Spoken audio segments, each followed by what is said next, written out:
لو انت جيمر او كونتنت كرييتور او شغال في الميديا وبتحتاج تعمل كذا حاجه في نفس الوقت وعايز لابتوب كويس، يبقى اول حاجه تفكر فيها ان انت تجيب اعلى بروسيسور موجود، بروسيسور يعمل لك كل حاجه.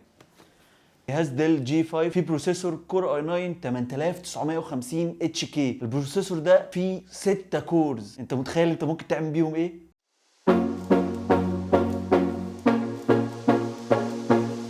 اللابتوب اللي قدامي ده وهو ديل جي 5 فيه اقوى بروسيسور موجود من انتل، وهو كور اي 9 8950 اتش كي. البروسيسور ده لازم اتكلم عنه واقول لكم هو ممكن يعمل ايه. اول حاجه البروسيسور ده فيه 6 انويه ب 12 ميجا كاش، التردد بتاعه 2.9 جيجا هرتز او 2.9 جيجا هرتز، وفي حاجه اسمها تيربو بوست ودي ببتخليه يزيد لحد 4.8 او 4.8 جيجا هرتز. انت متخيل؟ او ل 4.3 جيجا هرتز على ال6 كور كلهم من 2.9 ل 4.3. في نفس الوقت البروسيسور ده انلوكد، يعني تقدر تعلى بادائه وسرعته عن الطبيعي اللي مسموح بيه. البروسيسور ده بيدي اداء اعلى 50% من الاي 7 اتش كيو. باختصار كده لو انت عايز تجرب الفيرتشوال رياليتي او الواقع الافتراضي او ليك في الالعاب، فعلى بروسيسور 6 كور الموضوع مختلف خالص. الكونتنت كرييشن او صناعه المحتوى على بروسيسور زي ده مختلفه خالص برضه، بتفرق جدا وخلت الدنيا اسهل بكتير. انت اصلا ممكن تعمل كذا حاجه في نفس الوقت ومش هتحس بمجهود او ان في لود على الجهاز خالص. تبقى بتداونلود حاجات وفاتح كذا تاب على البراوزر، وفي نفس الوقت بتكونفرت فيديو علشان تبعته لحد، وكمان قاعد بتedit 4K.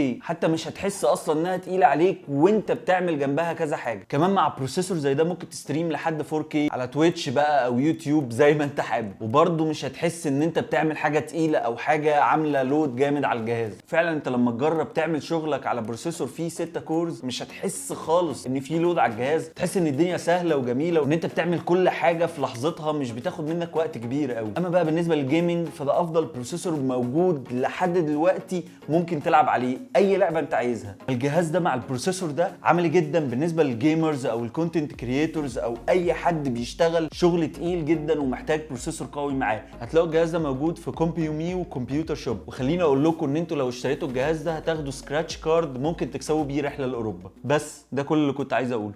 سلام.